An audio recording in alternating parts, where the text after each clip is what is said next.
Assalamualaikum warahmatullahi wabarakatuh. Perkenalkan, nama saya Muhammad Haikal Nurbuat dari kelas 11 TKJ 3. Saya akan menjelaskan materi tentang topologi jaringan, yaitu topologi tree. Pengertian topologi tree. Topologi tree bisa juga disebut dengan topologi pohon karena kombinasi karakteristik antara topologi bintang dan topologi bos. Topologi ini terdiri atas kumpulan topologi bintang yang dihubungkan dalam satu topologi bus sebagai jalur tulang punggung atau backbone. Komputer-komputer dihubungkan ke hub, sedangkan hub lain dihubungkan sebagai jalur tulang punggung. Topologi jaringan ini disebut juga sebagai topologi jaringan bertingkat. Topologi ini biasanya digunakan untuk interkoneksi antar sentral dengan hierarki yang berbeda. Untuk hierarki yang lebih rendah digambarkan pada lokasi yang rendah dan semakin ke atas mempunyai hierarki yang semakin tinggi. Topologi jaringan ini cocok digunakan pada sistem jaringan komputer. Ini adalah contoh gambar topologi jaringan tree. Fungsi topologi tree. Fungsi topologi tree secara umum adalah untuk menghubungkan beberapa komputer dalam jaringan agar dapat berkomunikasi, transfer data, dan berbagai sumber daya. Namun, topologi tree memiliki fungsi atau kegunaan spesifik berdasar bentuk konfigurasinya. Dikutip dari Java Point, topologi tree cocok digunakan untuk mendukung kebutuhan jaringan dalam skala area yang luas. Topologi tree dapat dipakai di jaringan pada sebuah perusahaan atau gedung yang terdiri dari beberapa lantai dalam area luas. Penggunaan jenis topologi dasar seperti topologi star atau topologi bus menjadi kurang efektif dan efisien untuk menghubungkan komputer. Penggunaan jenis topologi star dalam area yang lebih luas bisa lebih mahal. Begitu pula dengan penggunaan topologi bus. Jika memakainya, pengguna bakal lebih banyak membutuhkan pemasangan kabel utama atau backbone dari topologi bus. Fungsi topologi tree yang utama adalah untuk membuat jaringan yang berskala besar dan rumit. Dalam topologi tree, jaringan dibangun agar dapat melintasi jarak yang panjang dan mendukung banyak perangkat. Jenis topologi tree terbagi menjadi 3.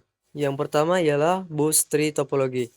Jenis topologi tree ini memiliki kabel backbone yang bertanggung jawab atas komunikasi di seluruh kabel backbone itu terhubung ke node pusat, bukan ke setiap komputer secara terpisah. 2. Cluster tree topologi.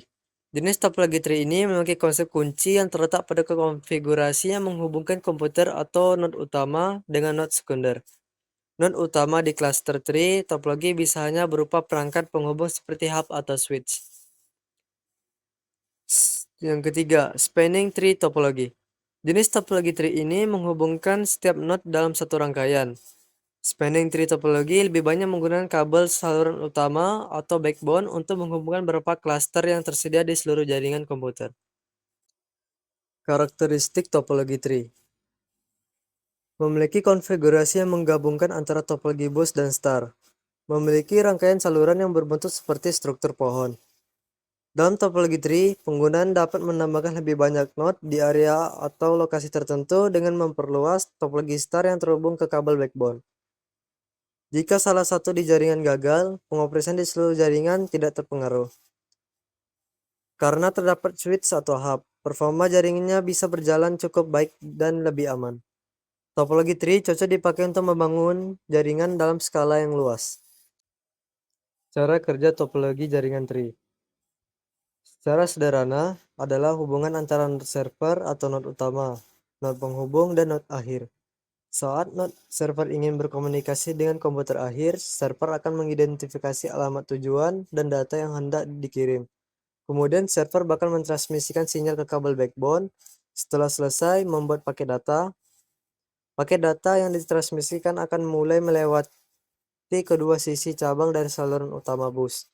Kemudian paket akan pertama kali pergi ke node penghubung switch.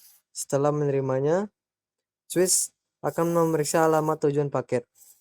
Switch akan secara otomatis membuang paket jika alamat tujuan tidak cocok dengan node akhir di cabangnya. Jika tidak cocok di satu cabang switch, paket akan dibuang atau diteruskan ke switch yang lain. Kemudian switch lain bakal memeriksa alamat tujuan dari paket itu juga. Jika cocok, switch bakal mengirim paket data ke node akhir sesuai tujuan yang ditentukan. Kelebihan dan kekurangan topologi jaringan tree. Kelebihan. Topologi ini menyediakan skalabilitas yang tinggi karena di setiap cabang node dapat ditambahkan lagi satu atau lebih node tambahan dalam rantai hierarkis. Topologi tree lebih tahan terhadap gangguan karena kerusakan di satu node tidak mempengaruhi kinerja node lainnya. Pemeliharaan jaringan di topologi tree lebih mudah. Identifikasi masalah jaringan di topologi tree juga lebih mudah. Topologi tree lebih aman karena data dapat dipilih dulu di node penghubung, sehingga tidak terkirim ke semua node yang tidak membutuhkan. Kekurangannya, topologi tree lebih sulit dikonfigurasi jika dibanding dengan topologi lain. Semakin banyak node yang ditambahkan, pemeliharaan topologi tree bakal lebih sulit. Topologi tree sangat bertumpu pada komputer atau node utama. Jika node utama mengalami kerusakan, maka semua node bakal mengalami masalah. Memerlukan kabel jaringan yang lebih banyak. Perangkat dan kabel yang lain banyak bisa membuat biaya instalasi topologi tree lebih mahal. Memiliki lalu lintas jaringan yang lebih padat karena data perlu melakukan perjalanan melalui kabel backbone atau kabel utama. Sekian dari video penjelasan materi tentang topologi tree dari saya. Mohon maaf jika ada salah kata atau kekurangan dalam penjelasan saya. Saya akhiri dengan wassalamualaikum warahmatullahi wabarakatuh.